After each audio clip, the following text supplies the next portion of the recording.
Deftones, 7 words. POV, first person view, guitar tabs, guitar lesson. And so this will be in a standard tuning. We're on the Adrenaline album, so nice and easy there. E, A, D, G, B, E. And for this intro verse riff here, we're going to do kind of a big E power chord here, I guess. So we're going to include the open low E with it. And then we're going to do the 7 on the A and the 9 on the D. Alright, and we're just going to kind of shuffle strum through that.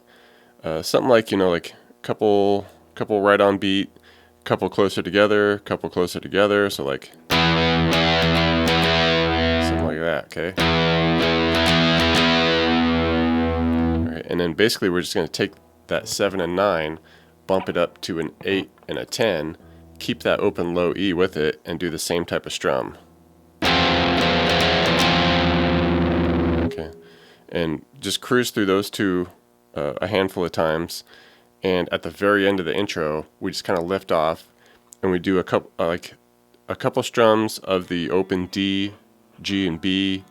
It doesn't have to be super precise here. We're just trying to get some kind of noise, and it's based around kind of just these opens here, like a G-ish thing there. So just strumming those like the open D, G, B string, like da-da, da-da, da. Just really trying to get like a noise vibe right there. That's how we cap off the intro. For the chorus, we do our same kind of big E power chord there, the open with the 7 and the 9. And it's just a 1, 2, 1, 2.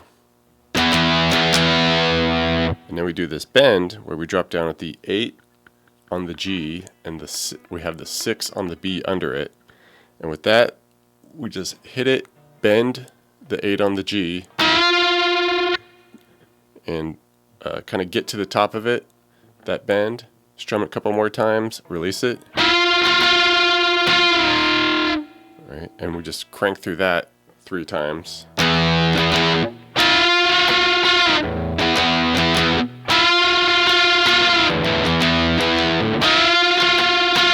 And the final time through, we do our power chord again, the E power chord, and then we do a bend higher now at the 9 on the B, and we have the 6 on the high E, and it's the same type of bend with that.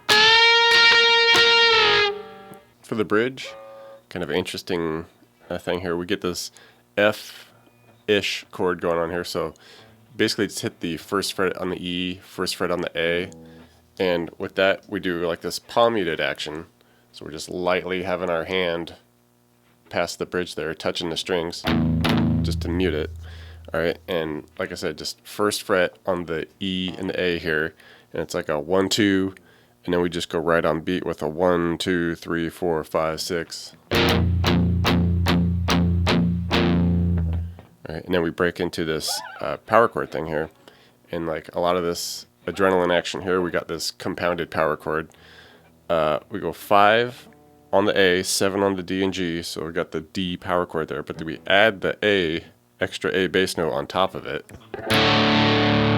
Alright, and we're going to hit those, the 5s and 7s, slide them up to 7s and 9s, kind of slide it up, give it a strum.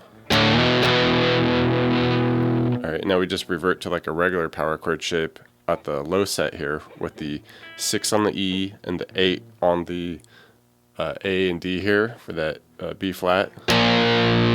Give that a couple strums. Right after that second strum, bump it down to the A power chord at the 5 and 7s.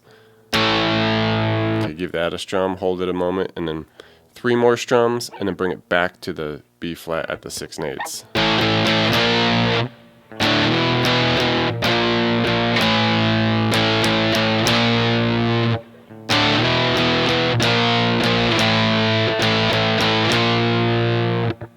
For the outro, there's a little unique thing that happens there where it's the same kind of main chorus riff that we do, the power chord to the bends.